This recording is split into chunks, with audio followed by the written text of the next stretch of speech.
Hello guys, 10 രൂപയ്ക്ക് വറ്റൽമുളക് വാങ്ങാൻ വേണ്ടിയിട്ടാണ് ഞങ്ങൾ മൂന്നാളി ഒരുങ്ങിക്കെട്ടി പോകുന്നത് കേട്ടോ. ഇവരെ കാര്യം പിന്നെ അറിയാലോ, ഇവരെ അച്ഛനും മോളും ഒരു ടീമാണ്. നമ്മളൊന്നും കൂട്ടൂല, ഞാൻ വീടും ഓടിപ്പോയിട്ട് ആദ്യൻ്റെ കയ്യിൽ അങ്ങ് കയറി പിടിച്ചു. അങ്ങനെ ഞങ്ങൾ നടന്ന് ഇതാ ടൗണിലെത്തിയിട്ടുണ്ട്.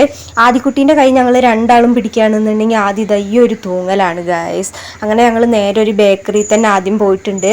ആദ്യനെ കൊണ്ട് വരുമ്പോൾ അത് നിർബന്ധമാണല്ലോ. അവളാണെങ്കിൽ ഐസ്ക്രീം ബോക്സ് കയറി ഒറ്റപ്പെടുത്താണ്. അവിടുന്ന് എങ്ങനെയൊക്കെയോ വലിച്ചുകൊണ്ട് വന്നപ്പം ഇതാ ഈ ഒരു മിഠായി വേണമെന്ന് പറഞ്ഞിട്ട് അവിടെ ഒരു നിപ്പായിരുന്നു ഗായ്സ്. ഈ കടയിലാണെങ്കിൽ മിഠായി ഒക്കെ താഴെ വെച്ചിട്ടുള്ളത്. നമ്മളെപ്പോലെയുള്ളവർ കുടുങ്ങിപ്പോവും മക്കളെയും കൊണ്ട് പോയി കഴിഞ്ഞാൽ. പിന്നെ പാല് മേടിച്ചിട്ടുണ്ടായിരുന്നു, അപ്പോൾ വേഗം ചായ ഇട്ടു. കടി മേടിച്ചിട്ടുണ്ടായിരുന്നു. എനിക്ക് ഒരു പരിപ്പ് വട, അച്ഛനും മോക്കും നമ്മുടെ സ്വീറ്റ് ബണ്ണാണ് മേടിച്ചിട്ടുണ്ടായത്. അതിൻ്റെ ഉള്ളിൽ തേങ്ങയും പഞ്ചസാരയും ടൂട്ടി ഫ്രൂട്ടിയും ഒക്കെ വെച്ചിട്ടുള്ള ഒരു മിക്സ് ആയിരുന്നു. അത്യാവശ്യം കുഴപ്പമില്ല.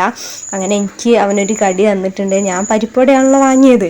അങ്ങനെ അവരും കഴിക്കുന്നുണ്ട്. പിന്നെ ഞാൻ എൻ്റെ പരിപ്പ് വടയും കഴിച്ച് ചായ നല്ല ചൂടുണ്ടായിരുന്നു, അപ്പോൾ അതങ്ങ് ഊതി കുടിച്ചു. ഇവനോടാണെങ്കിൽ മിച്ചർ തിന്നാൻ പറഞ്ഞപ്പോൾ ഇവൻ മിച്ചർ നല്ല സ്ട്രോങ് ആയി അങ്ങ് തിന്നു ഗൈസ്. അപ്പോൾ അത്രേ ഉള്ളൂ, ബായ്.